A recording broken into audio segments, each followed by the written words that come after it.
A very good evening. Welcome to UBC News Tonight, our last bulletin of the day. My name is Sharon Kyomugisha with Mugalu Muhammad on Sign Language, coming to you live from the Nile Avenue. Thank you so much for watching, and of course we start off with tragic news. And today, Wakiso District, on Saturday morning, as a section of KCCA's Chitezi landfill collapsed, engulfing over 50 homes and claiming multiple lives. Scores have been confirmed dead following the mass west slide that happened in Lusanja village in Chitezi sub-county, Wakiso District. Justin Nakami reports.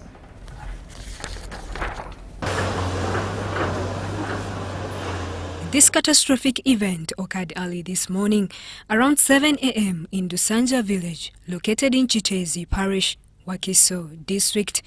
According to primarily police findings, at least 8 bodies have been recovered from the debris of the garbage sludge. The rescue operation is ongoing, with authorities fearing more victims could still be buried. Among those affected is Momali Kalule, who has tragically lost 7 family members in this disaster.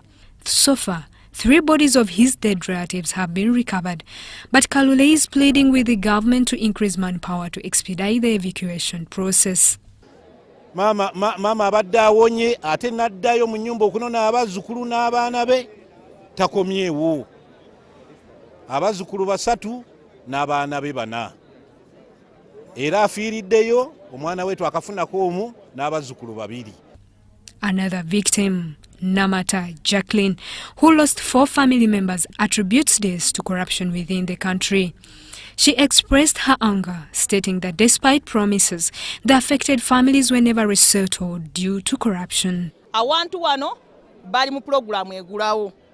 Okitegeera naye bwogamba abantu wange nti tundawo milioni meka nti 5 oba 10. Oli bwatuuka eri waggulu ateeka konti zibadde milioni 10 ameka. Government ne balyamu ssente zo nganki mpitirivu ze tusabye ne bano babivungavunga binne biremesebwa. Ekiromero bayonga kituuma ttaka ne bagala kituuma ttaka naye nga kyajjula balina okugula awantu abantu ne bavaawo kubanga ffe twalina buzibu kuva wano. Ffe twalina buzibu tulaba enkulaakulana wejja awantu muvaawo. Naffe twali tugambye baba batugula batukole ki batugule era nga nze ngamba batugula ddi tweyongereyo tugende tugule yewala naye katumaze fiirwa abaana baffe tumaze fiirwa abaana ennyumba esirikiddemu abaana basirikidde omwo naye nga kiva ku nguzi. These voices are just a few among the many who have lost loved ones in the west collapse at Chitezi landfill. Abantu bali wansi kasasira ali wache ali waggulu funyo kati nga bo batadde ku bulamu bw'abantu mu bunkenke era nga kibadde baagala n'ennyongera okubira gavumenti omulanga sigenda kukoma wano ku lw'obulamu bwa maama wange n'abantu bange bonna nja kuba mukambwe ennyo kulaba nga nfuna obwenkanya. Maama afiiridde muganda wange mwali n'abaana 8 banneyiba abaana 5 bafiiridde munda abantu tetubala nti 20 oba 3 wabula tubala abantu abali mu 10 kuba kubaddeko rental house nga ze zisinga emizigo gibadde mingi gya kumukumu abantu bonna bazikiridde baweddewo. So far, police have confirmed 8 fatalities, but rescue efforts continue as more people are feared to be trapped. So far, we have retrieved the 6 dead bodies. Before us reaching here, the locals had rescued 3 people alive, but we are going to trace them where they are, the various clinics that they were taken to, and we have also rescued 1 dog alive. So far the rescue mission is ongoing. We shall stay here until we see that all the dead bodies are retrieved. State Minister for Disaster Preparedness, Lilian Abel, while at this site, stated that government has begun preparations to resettle those surviving victims and their families. Local leaders will sit down and agree where these people can temporarily be relocated, preferably whether it's school, where there is security or any open land, but we have to get where they can go. Deputy Executive Director of KCCA, David Luimbazi, also gave a statement regarding KCCA's stand on the matter. But of course, it's time ya kunenya muntu yena. Ebitalo bibaddewo kati sawa ya kuza kulaba nga tunula abantu abasinga abakoseddwa amangu ddala nga kisoboka. Then after that twabenga tulabanga tutangira abantu okusemberera landfill eno. The politicians who showed face at this collapse landfill had this to say about the whole incident. Tulina okuvaayo kati mu kiseera kino ne twenyanyamula ne tuyingira KCCA ne tukola ebintu bino. Kasasiro gyasigaddewo nakatuli wane sawa enakola pusinga nabika amayumba gano. Bino bize balaba enyanfa ezibadde mu kasasiro ebyo babadde nga baziraba naye nga tebatekinga step. The rescue operation is still ongoing until all those allegedly buried by the garbage sludge are found. Justine Nakami, UBC News. Again, about the same story, of course, this incident has been very devastating at the Chitezi garbage and the dumping site that has resulted into the tragic loss of over 10 lives following the collapse of an overwhelming garbage heap. Now, the accident, which occurred early in the morning, has left the local community in grief and shock. Residents of the area have expressed their concerns and frustration, attributing the disaster to poor management of the site.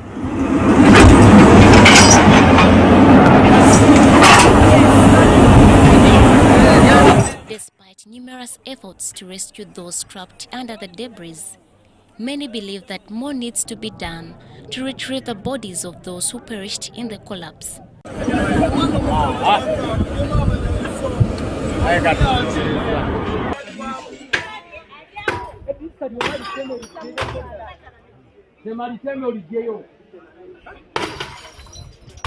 Eyewitnesses and residents have also decried the slow response by government and other stakeholders in the rescue efforts.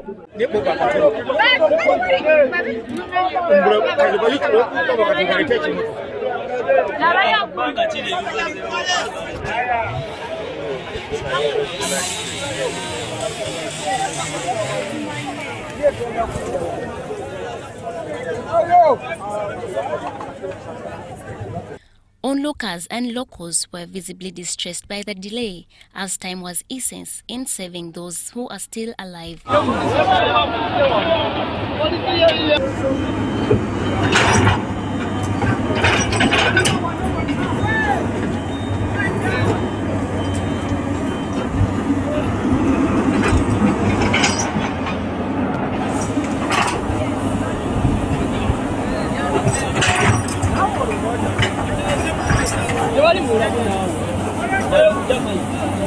Some of the victims were heard knocking and calling out for help, signaling that they were still alive. And tragically, the hope of rescuing the survivors diminished as time passed. Kampala Lord Mayor Erias Lukwago has called for urgent action, stating that it is time to relocate the Chitezi garbage dumping site to another area. Government must first and foremost own up. Mr. Museveni and his government must own up. They treat this as a national disaster. Cabinet should convene immediately.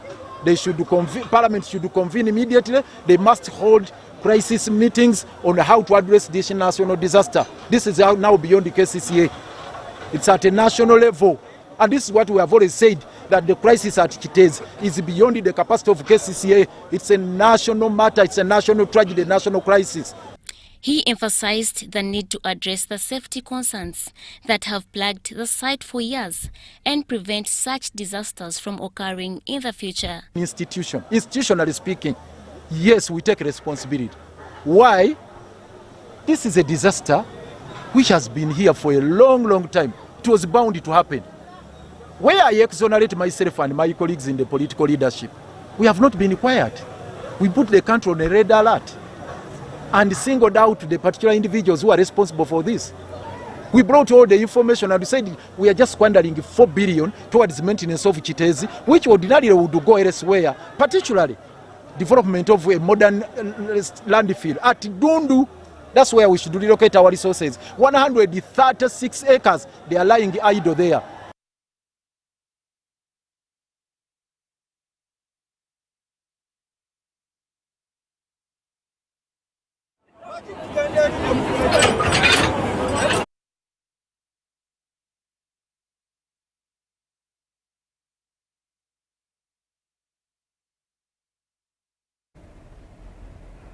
Very tragic news indeed, and we'll keep you posted on any updates of what happens or continues to happen as more bodies are being gotten from the rubble.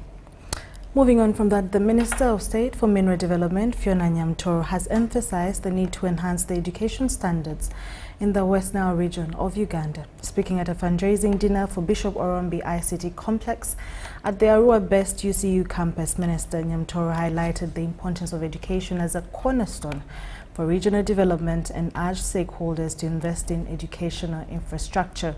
A total sum of 9.7 billion Ugandan shillings is needed for the work to be done. The intended Bishop Orombi ICT Complex will aid innovation, research and capacity building for both students and other stakeholders. The chairperson mobilizing committee, Joshua Ongoyo, says at least 9.7 billion shillings is required to do the job.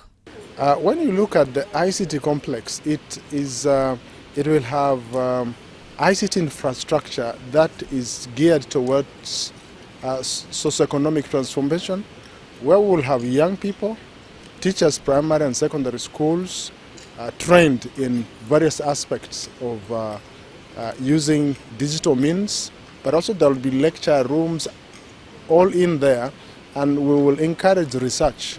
To this, Uganda Christian University, led by its Chancellor, who doubles as the Archbishop of the Church of Uganda, the Most Reverend Dr. Samuel Kazimba Mugalo, has organized a dinner to seek funding.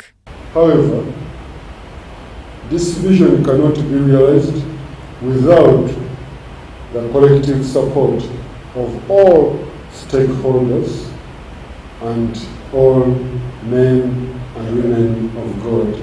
I urge each one of you to contribute your support beyond this evening. Your contributions, whether through financial support, resources, or advocacy, are crucial in bringing this project to fruition. Minister of State for Mineral Development, Fiona Nyamtoro, who was the chief guest, lauded UCU for such a milestone, saying it is a beacon of hope for the people of West Nile. Bishop Orombi ICT Complex. It is a day that is laying a foundation for very fundamental issues for the people of West Nile and Uganda across. For those of you who come from West Nile, you would testify with me that education is one of those gaps we need to fill strongly as a region. Nyamtoro pledged her total support towards the success of this project and vowed to lobby for the same. She supported the cause with 10 million shillings. For tonight, allow me open an account with 10 million shillings and also pledge to rally a lot of support from different government stakeholders in ensuring that the construction of this complex is a success and will be a great opening towards many doors of not just education, but also the gospel in West Nile sub-region and across Uganda. At the end of the drive, at least 25 million shillings was collected in cash, while over 94 million was pledged. Mary Namkose, Irene Faith Nantongo, UBC News. Thank you so much, Mary and Irene. Now, the Minister of State for National Guidance, Godfrey Kabyanga, has sounded a strong warning to youths who have made it a habit to strike via social media platforms with the new Gen Z trend, despite embracing advancement in technology and the internet. Kabyanga made these remarks while presiding over the closing ceremony of a 9-day camp meeting at Kanyampara Seventh-day Adventist Church in Bukonzo East Constituency, Rwenzori region. The event was officiated by the President of Uganda's Seventh-day Adventist Union, Archbishop Dr. Moses Maka Ndimchira.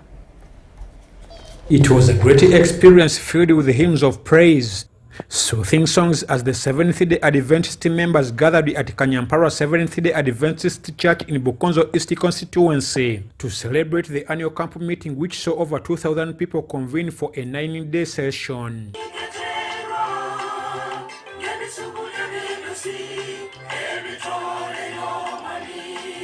Equally important to note were sermons and biblical contexts echoed by the day's many celebrants.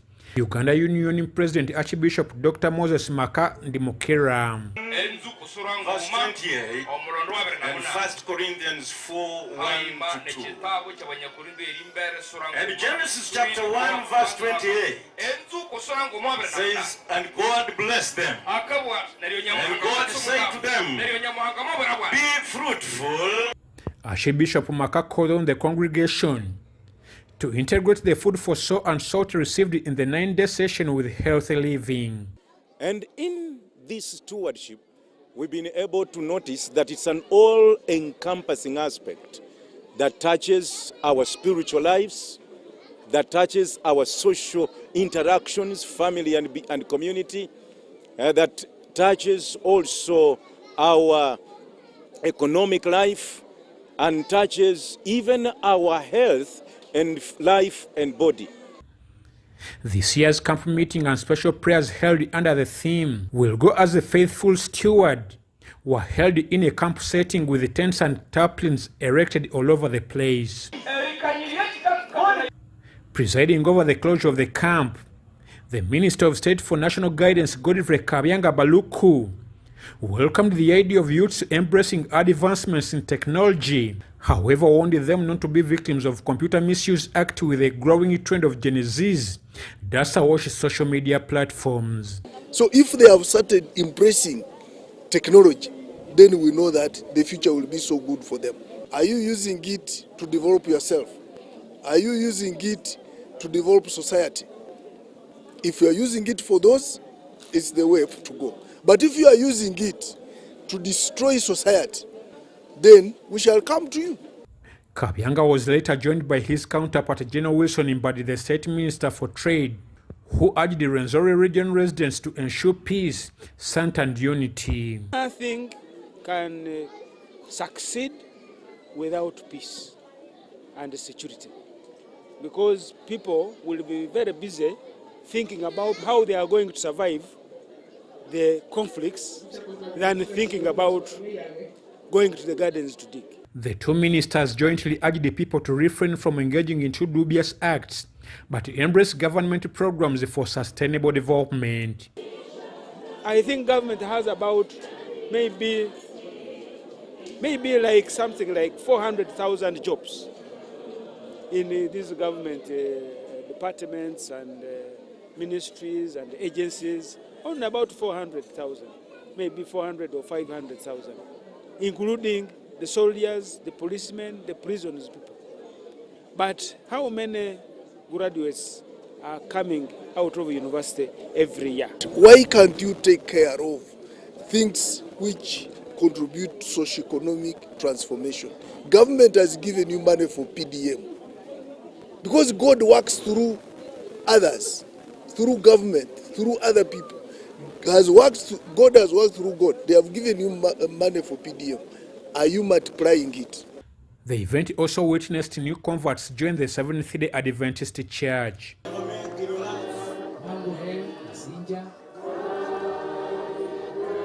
And to appeal to the people that the Seventh-day Adventist mission is to preach the gospel into the three arms: the health, education, and propagating the gospel. And so the facilities that do that, when we come together, we make sure that we throw a stone, we bring a bag of cement. In attendance were local council chairpersons, the RDC Kasese woman member of parliament, among other dignitaries. Amai Vanjuko, reporting for UBC in Kasese. Makerere University staff members have issued a warning to the university leadership cautioning against any attempts to divert government-allocated funds intended for salary harmonization.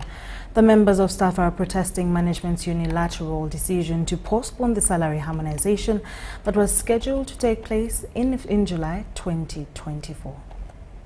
In April 2024, government allocated 61 billion to public universities for salary harmonization for the 2024-2025 financial year, with Makerere University receiving 12.6 billion shillings. Makerere University staff feel betrayed by the management's decision to delay the salary increment for professionals with the same qualifications under the same pay scale. At this time, they are saying if you don't have an academic qualification for the scale where you're supposed to go, you will not be harmonized. Literally, this means, for example, if I'm a custodian at Makerere, custodians have been earning PU15, M15, which is PU15 now, at around 1.2 gross salary, but a custodian, the same person in Chambogo, is earning PU13, which is around 1.6. What does that mean? There is that disharmony, and that's what we have been fighting against. During a general assembly chaired by Dr. Robert Kakuru, the Makerere University academic staff expressed their disappointment over management's alleged moves to discharge some staff members without the minimum qualifications under unclear circumstances. The council and the university management are committed to this approach of dialogue in ensuring that in implementing any changes at the university, we work together with everybody, with all the staff members, with all the affected people.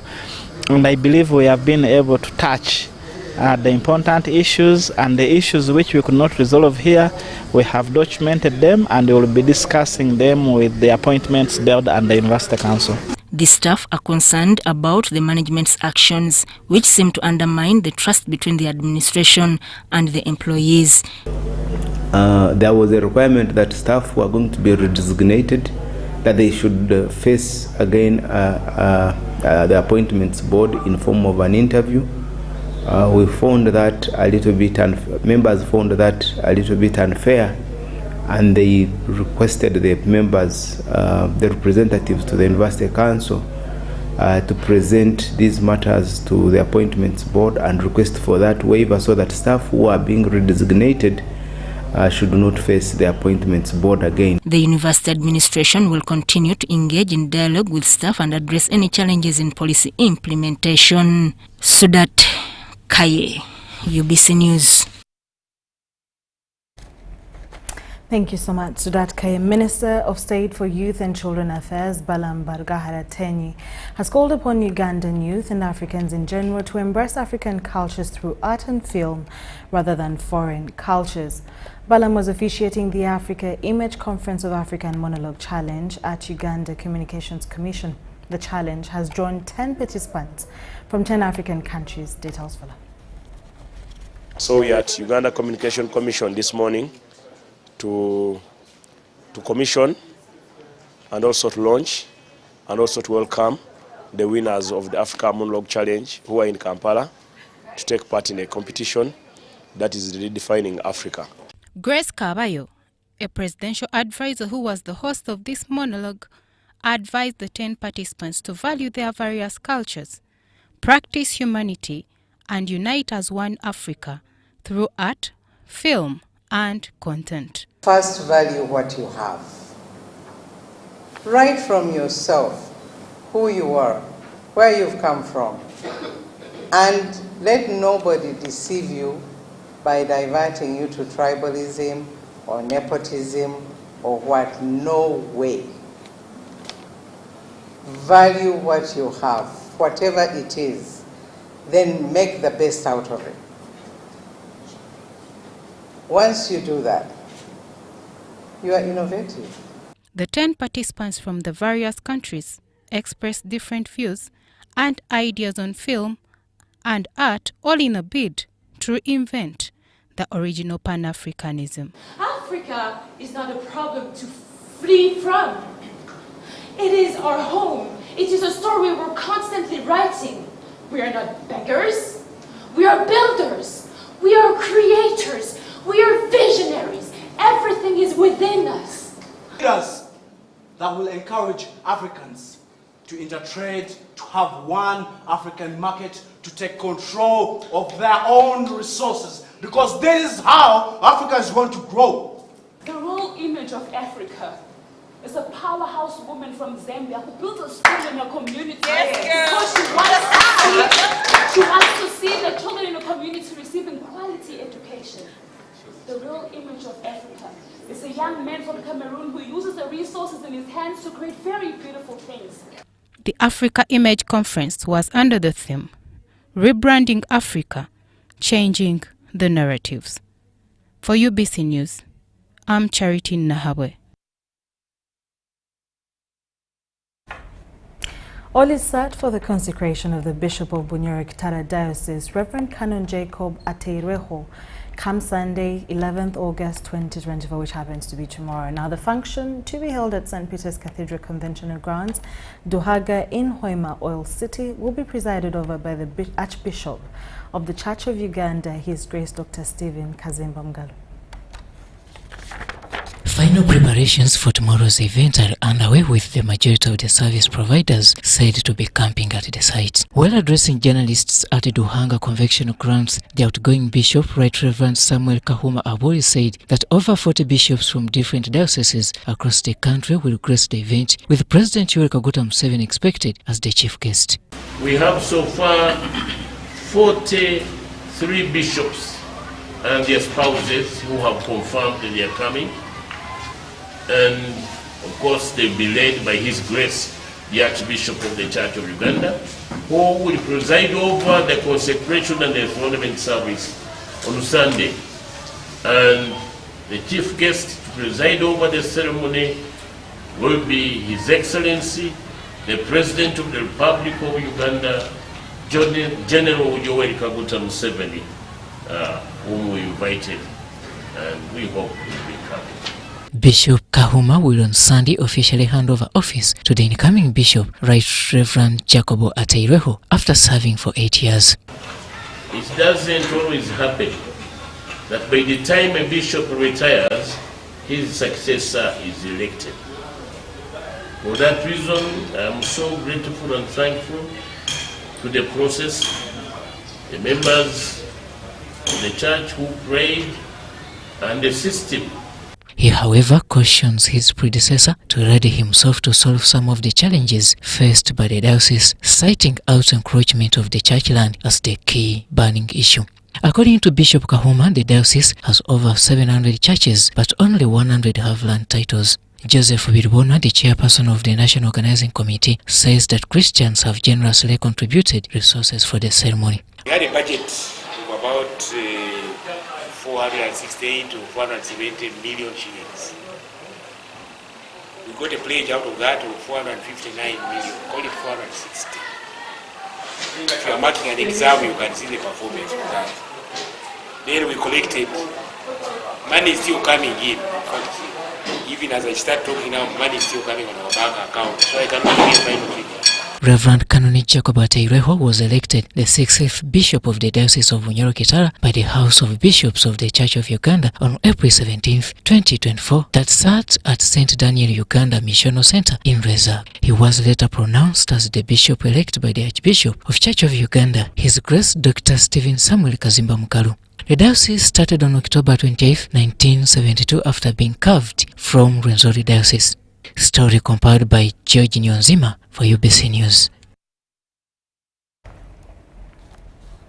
In more stories, the Banyole community living in Kampala and beyond has gathered at Chambogo University in Kampala to deliberate on key issues hindering development in that area. In a conference addressed by the Director of Communications at the NRM Party Secretariat, Emmanuel Dombo, it was highlighted that disunity has stagnated development in Butaleja district. Let people go and contest. But it has always been emphasized that working as a team can walk you far, and indeed that is what the Banyole community living in Kampala has decided to do. We really have a lot of challenges, but those challenges we cannot solve them maybe as an individual, but we need collective efforts. We need collective discussions. That's why we are here as Banyole. Bukedi has been identified as one of the poorest regions in Uganda.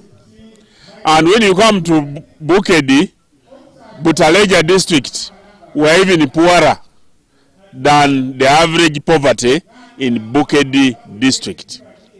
Therefore, we have gathered today in order to devise means of improving household income. Saturday, they convened at Kyambogo University in Kampala for a one-day prosperity meeting. So the dream to come together started when we have been always meeting as few annually and having conversations, and we said, why don't we at least organize a day and bring together all those key passionate annually. And we are trying to come up to identify people who can help us to act like role models. So we felt we should start with a few number that should be able to learn.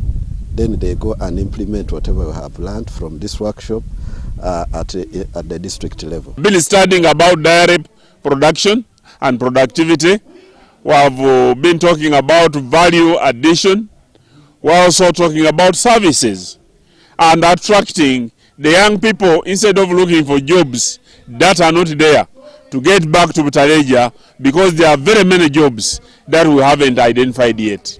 The dream is to drive Umunyole development agenda up to the lower grassroots level. Of building capacity of the people, that they have the skill, they have the right mind, and therefore they can work for a common goal where we move from being peasants to wealth multiplying people. Looking at things like how can somebody transform himself or herself using the 4-acre model, something that the president has been singing about. And so this is the right time. We are saying that we need to be organized. Our government has been advising us to leave wetlands, but if we are to leave wetlands, what are the options which can be available, the available options, and some of them are fish farming. So those and other issues, things of forming cooperatives. Apart from sharing knowledge of development, the Banyole are also meeting to deliberate on how best they can revive their culture. I'm happy that finally so many stakeholders in the district, the likes of the professors and the other stakeholders, the land people in the district, have also come up jointly to work with the district leader. We are saying that in this one we don't want to bring in politics, because politics sometimes may deter some people to participate. So we are saying we're only looking at people who are pro-development. Bukedi sub-region, Butaleja at the heart, has a rich history. Everybody wants to know what happened in this region of Africa. We can document this history and turn it into a rich museum. And there are very many people that will come from all over the world to come and visit this place.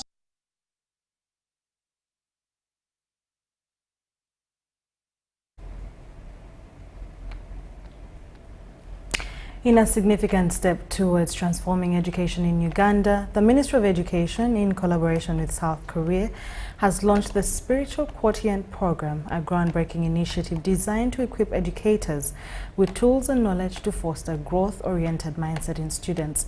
This program is focused on enhancing spiritual intelligence, which is considered vital for the holistic development of young minds. We have a detailed report on this spiritual story. Have a look. The SQ program, originally developed in South Korea, emphasizes the importance of nurturing students' spiritual and emotional intelligence alongside traditional academic skills.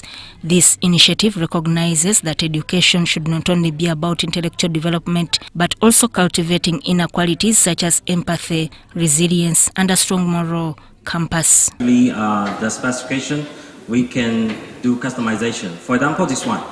Now, inside the chipset is 12th generation i7, and RAM is 8, and hard disk is 512 SSD, and the size is 14.1 inch. Yes, and if you want other specification, we can do customization for you. Teachers across Uganda are being trained to incorporate the principles of spiritual intelligence into their teaching methods. We are on the permission with the Ministry of Education and Sports. We are introducing the program to teachers and schools so that we can start tackling the issue of mindset for our children and the youth. This training equipped them with the skills needed to guide students in developing a growth-oriented mindset, which is crucial for their success in both personal and academic pursuits. Our tradition of teaching has been theoretical. Now we are here to learn on how we can teach with children so that learning can become real and our children can benefit more, especially on technological advances, because we find that teaching theoretically may not bring quick development of this country. It has enabled me to learn that as teachers we need to change our mind and focus on new innovations and creativity to enable our schools perform better. Sudat Kaye, UBC News. Residents of Ndeje Lugasel in Machindia Municipality, Wakiso District are on high alert following a threatening letter received by one Umar Secheru and his family, suggesting that they are under surveillance and at risk of harm, especially the children. This incident follows a recent attack that left a family member injured, and the Secheru family is calling on the police to increase security vigilance in the area. At Ndeje Luga police station is where we found Secheru Umar raising an alarm after receiving the threatening letter related to his business activities. Ekibaluwa kino mbadde ndi awo nga bakisuula leero nkisanze ku gate ku makya ne bakola ki kwe kujja ku poliisi okuripootinga mu mbeera bwetyo okubeera nti nange neegayidinga nga ntegeeza nsi ki ekyatuuse ku famire yange. It is not the first time that these goons are attacking Umar's family. Some time ago, they attacked another family member in Kabawa, injuring the person guarding his children with the intent of threatening them. Nakato abantu abo bayingira mu nju ne bamutema n'afuna ebiwundu ku mutwe n'atwalibwa mu ddwaliro era bamuyisa bubi nnyo. Secheru's statement prompted the police to take action and visit the mentioned area to get to the gist of the matter. Among the contents of this letter are alarming words indicating that Umar's children are in constant danger. Our efforts to talk to the caretaker indicated that the same group of people previously attacked them and their main focus was on the children.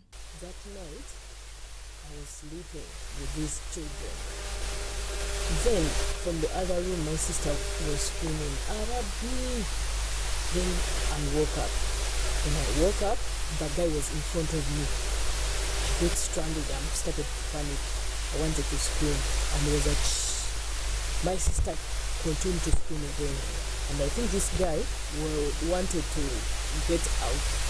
After that moment, my sister came out of the room. These guys had already ran off, and I had blood all over, and it had splashed on my son. That is when I realized I had been cut. The chairman of the area, Nduga Gonzaga, has condemned these acts of intimidation and harm against the residents. So what I requested him to do, is to go to the police.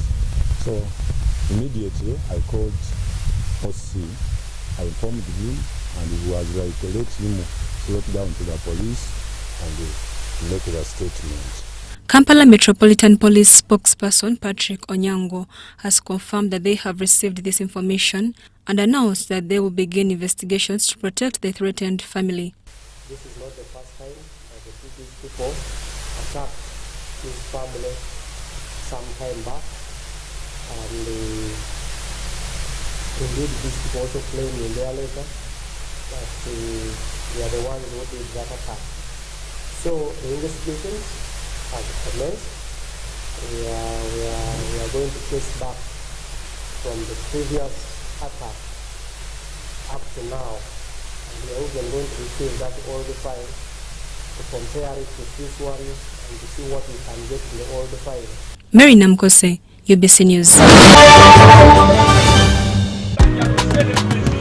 You used to tell me that I don't make you happy.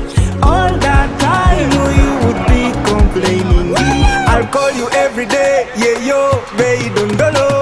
can now get all the chibuzi out with MTN voice bundles. Call all networks Kubei Dondoro. Buy a 25-minute voice bundle for only 1,000 or buy any daily voice bundle of your choice. Dial *100 *21 hash and select daily or use the My MTN app. When we talk together, we are unstoppable.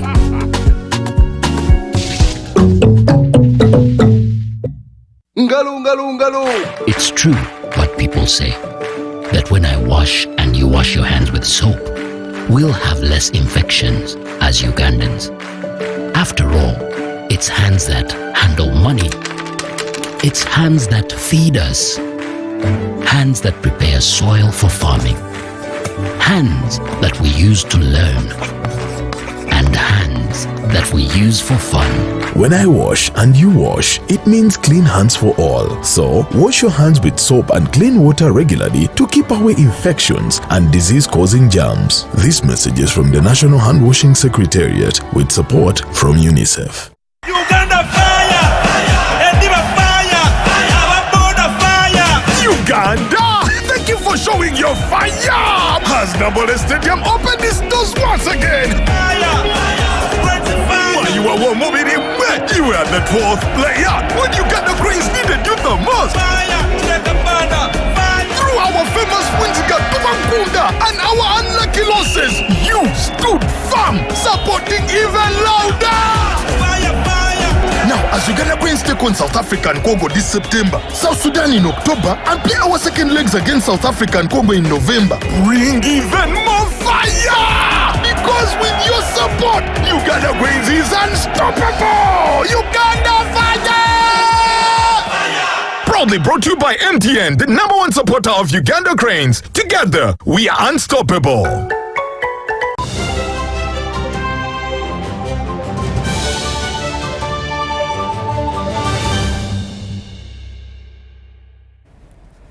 Welcome back to UBC News Tonight and welcome to the UBC business segment. Now, stakeholders are advocating for increased inclusion of boy, child and men in economic empowerment programs by the government and development partners.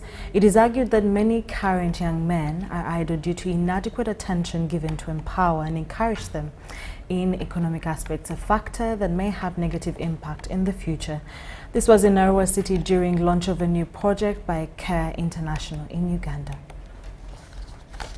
From Austrian Development Corporation through Care Austria, Care International in Uganda received 11 billion shillings for 5 years of gender equality and the Resilience Gear project to be implemented in Igulu City, Arua City and Omogo Refugee Camp in Terego District. The project focuses on empowering marginalized women and girls in these project areas. Through the learnings that we got from the implementation of the Women and Youth Resilience Project, that is what gave birth to this particular project, which is a build on the learnings, the key challenges and gaps that WAREP could not address. So the Gender Equality and Resilience Project is targeting primarily the women and girls starting 1st April 2024. And in terms of the marginalization, we are looking at the girl-headed families, the child mothers, survivors of gender-based violence, and those women who are struggling financially. However, stakeholders stressed that male inclusion in projects by partners is still low, adding that there is need for donors and partners to increase their focus on men involvement. Time will come, men will all be spoiled if we also don't involve boys in all these things we do. When I got Terego, it's very, very painful. All boys are on one side. Women are in gardens, women are doing everything, but the men are just there. According to Naomi Achara, the project manager, their project also has component that includes men as role models in the project areas. We want to address the negative social and gender norms in the community. So the involvement of these role model men is very paramount, and that is one of the key areas that this project is going to utilize. So the male action groups are going to be working out to the men's spaces, which includes sports centers, the drinking joints, because sometimes it's hard to get the men in the households when you go for household dialogue meetings. According to Reverend Captain Helen Munduru, in charge of family life at Madi and West Nile Diocese, domestic violence is a clear evidence, especially when the burden is on a woman. She suggests involvement of church to speak to families. Because the women have no peace from men, and these men are abandoned. That's why we have already agreed that the men are dying day and night. The widow population is higher than the widower. And some women are not giving food to these men. If you bring the religious institutions to counsel these people also in those other areas, this will be a holistic ministry. Officials of Office of the Prime Minister in West Nile say there is still a lot of need for economic empowerment and mindset change in the settlements, as some cultures limit women participation. In terms of cultural barriers, I think it's good to look at the avenues of breaking through. And since there are many leaders, you continue to consult and see how we move as a community and as a country. While appreciating contribution by CARE in Uganda, Gulu City resident City Commissioner Jane Amongin emphasized that empowered couples make prosperity in families easier. Those days are gone when it was only the man putting food on the table. Women are now busy in the markets, but I want to thank you because you're thinking in line with Uganda.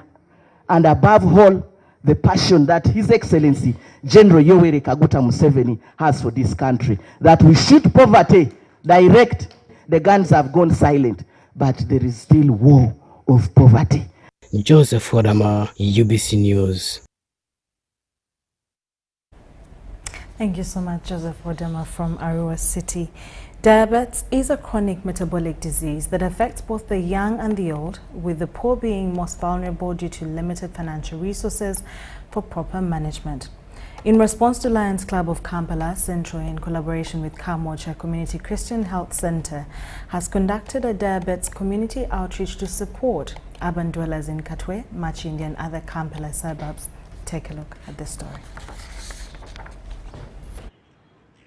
The Lions Club of Kampala Central, in partnership with Kamocha Community Christian Health Center, has provided free medical diabetes treatment to Katwe and St. Stephen Chitara Church of Uganda, the communities within Kampala. The president of the Lions Club of Kampala Central, Imelda Twanjirwe, led a team of Lions and health workers from Kamocha Community Christian Health Center to test, sensitize and offer treatment to vulnerable communities in the suburbs of Nsambya, Makinde, Kampala Central and Rubaga. Absorbed in their problems, that they are not bothered about their health issues.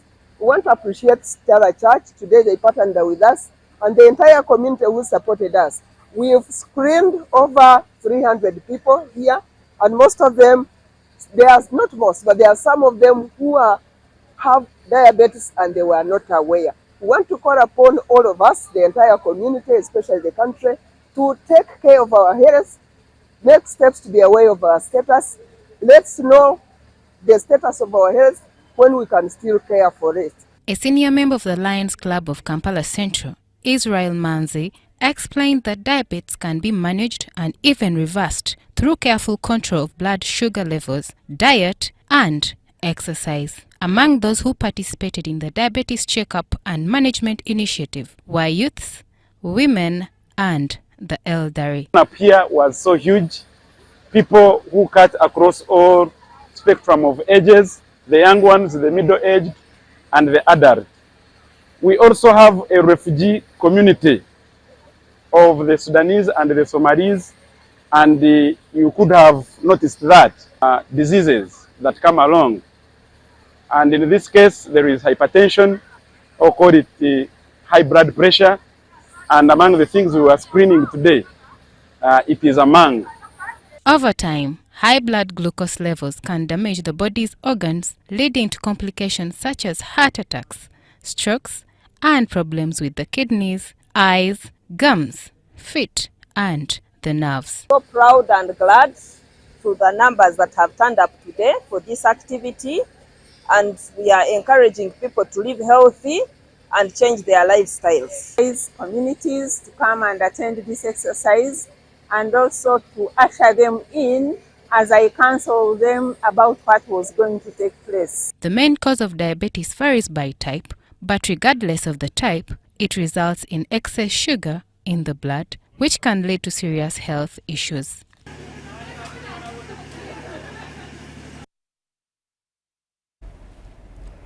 The Archbishop of the Diocese of Kampala, His Grace Paul Semogedede, has urged parents to abandon visiting shrines, but instead raise their children in religion to avoid satanic acts. He made these remarks during celebration of First Holy Communion, Confirmation and Profession of Faith at St. Savio Junior School. Take a look.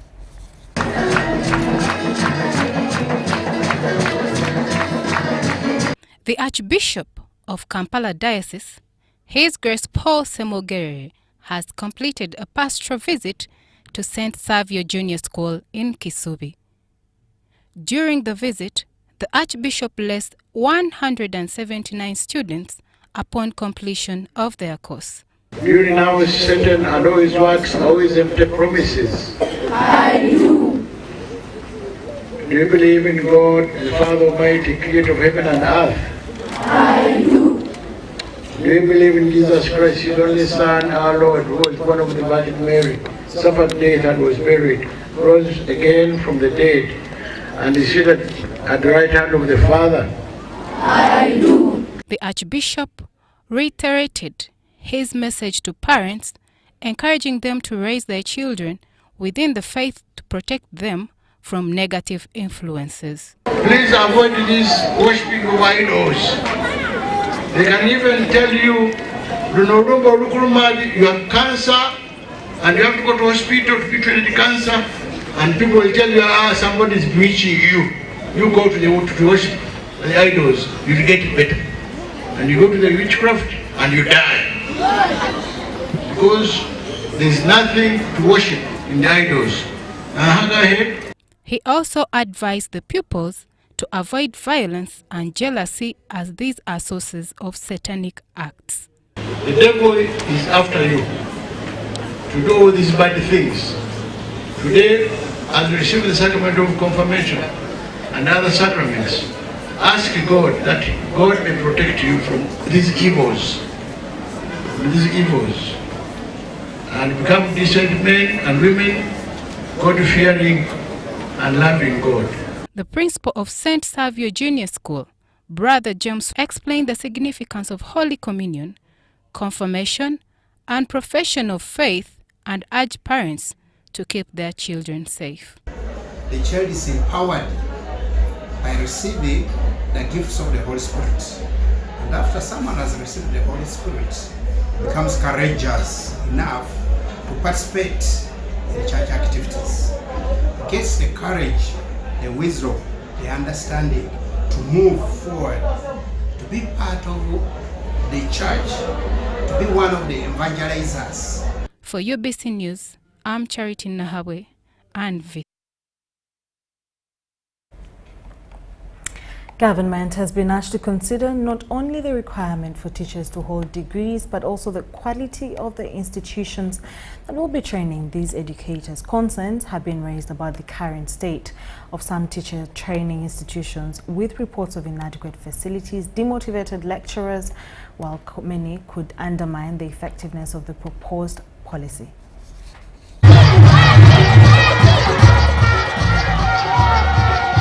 The Ministry of Education is planning to introduce a policy that will require all teachers across all educational levels to have a degree by 2030. This policy aims to enhance the quality of education, but there are concerns about its implementation, especially in rural areas where teachers may struggle to afford the cost of obtaining a degree. If kindergarten teachers should possess degrees, so let it be. What's wrong with that? But my concern is in the quality of training. Quality of training. What training quality are they going through? Who is training them? Are they being trained in the same ill-equipped institutions by the same demotivated tutors? Then what change is it going to have? Dr. Kanava emphasized the need for government to address the challenges within teacher training institutions to ensure that the educators are well prepared and motivated.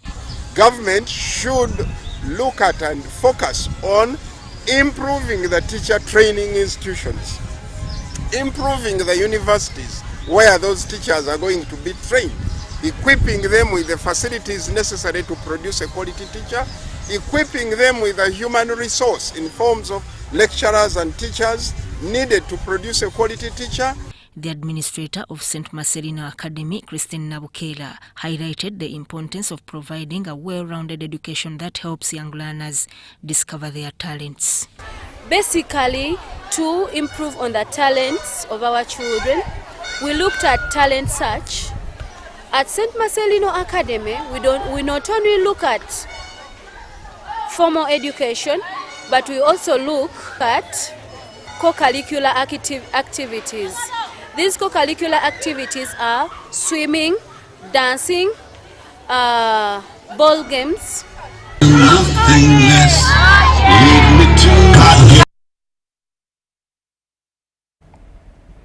For the past 16 months, the National Agriculture Research Organization, NARO, has rolled out the anti-tick vaccine across various research institutes nationwide, including the Nabwin Zonal Agriculture Research and Development Institute.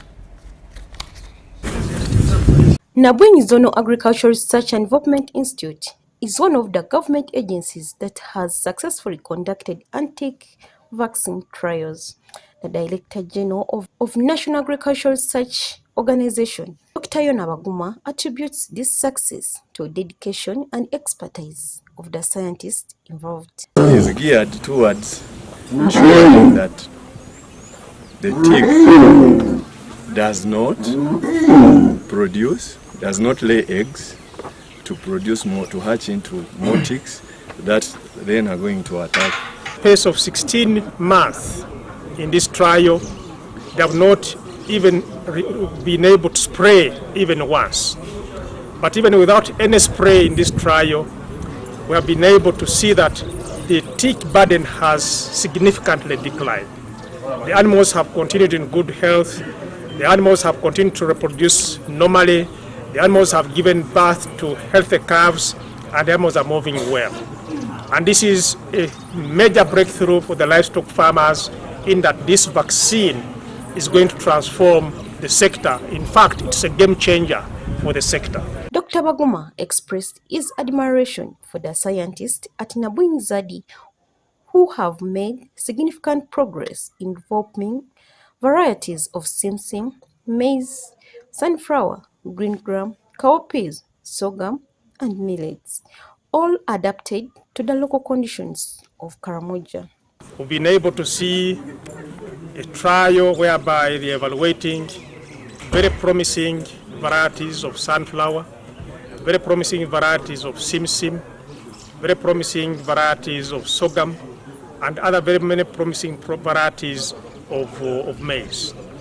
This took place during a ceremony where Dr. Walter Odong assumed the role of Director of Research at Nabwin Zadi, succeeding Dr. Paul Okulo, whose 9-year term has concluded. The handover ceremony was presided over by Dr. Yonabaguma, Director General of National Agricultural Research Organization. Intensify technology promotion, and we commit under the new leadership to intensify technology promotion so that the farmers and other private sector entities are able to take up from these technologies that we have to add the value to our products that we are producing and bring about changes in the livelihoods of the people. Nabwin Zadi is responsible for developing technologies for Karamoja and Teso sub-region. Are we done?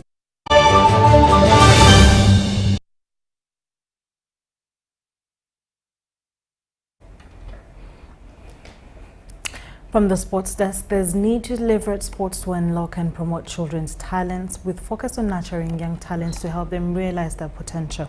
The proprietor, Hearts of Gold School, Robert Sona, says that through sports, children are taught life skills to help them succeed in future. Schools have long been a powerful tool for education and personal development, offering young people a unique platform to develop essential life skills. Initiatives aimed at promoting children's talent through sports are gaining momentum.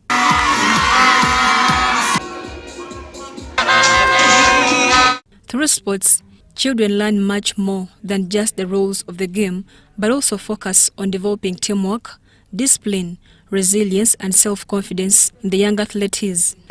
For example, our special education needs team, they had to do cycling because that's what interests them most. It is very hard to train them in these other games, but we found a game that interests them so that they are not left out.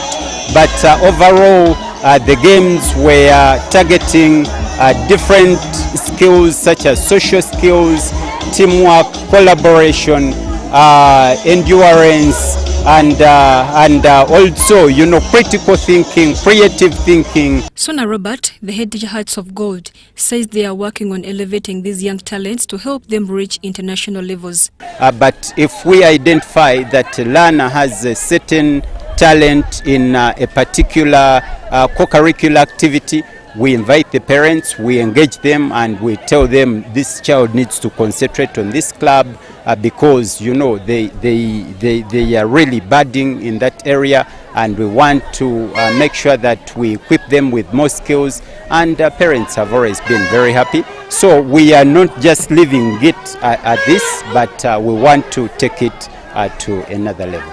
Olympic level sports. Coincidentally, Olympics are happening, so that next time we have 100 meters. When you talk about grit, we expect that we start to build it at this age.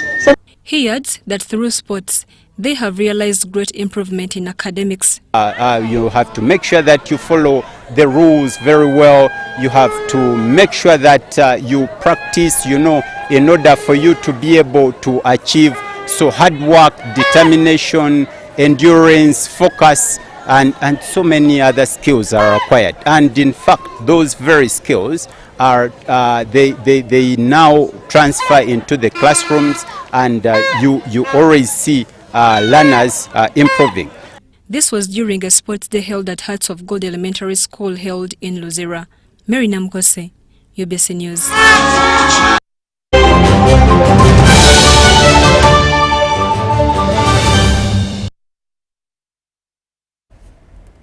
That brings us to the end of UBC News Tonight, today on the 10th of August 2024.